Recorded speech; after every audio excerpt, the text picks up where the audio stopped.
Heartfulness ధ్యానం మనం మంచి నాయకులుగా తయారయ్యేలా ఎలా చేస్తుంది?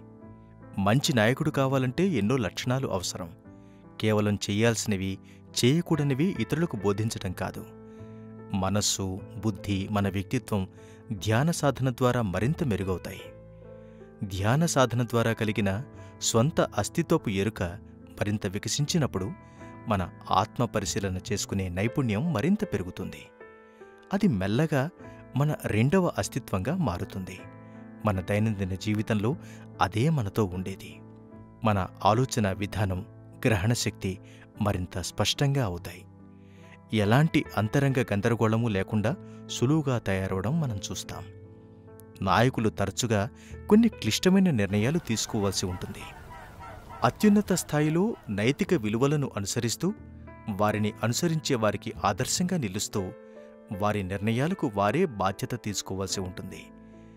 మన అస్తిత్వాన్ని ధ్యానం ద్వారా సరిచేసుకోవటం నేర్చుకున్నప్పుడు మన స్థాయిలను మరింత ఉన్నత స్థాయికి తీసుకెళ్లగలుగుతాం. మనలోని సామర్థ్యాలను ధ్యానం మరింత మెరుగుపరుస్తుంది. సమస్యలతో, విభేదాలతో కూడిన పరిస్థితులను మనం సులువుగా అధిగమించేలా చేస్తుంది. మనలో అత్యున్నతమైన దయాగుణం పెరుగుతుంది.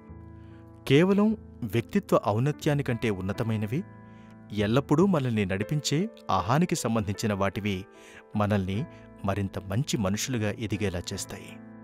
మనం మరింతగా మనలోని అంతరంగ మార్గనిర్దేశనంతో ఎదిగే కొద్దీ బాహ్యంగా కలిగే మార్పులతో గాని, పోటీతో గాని మనం కలత చెందాల్సింది ఏమీ లేదని గమనిస్తాం. ధ్యానం ద్వారా నిరంతరం స్వయంగా మెరుగుపరుచుకునే విధానాన్ని మనం ఏర్పరచుకోవచ్చు. అది మన సామర్థ్యాలతో మనమే పోటీపడేలా చేస్తుంది. మన స్వంత ఎరుకలో కలిగే వికాసం ద్వారా మనం చేసే ప్రతి పనిలోనూ ఒక నిరంతర నైపుణ్యాన్ని మెరుగుపరుచుకుంటూ ఉంటాం. అదే మనలను నాయకులయ్యేలా సహజంగా చేస్తుంది.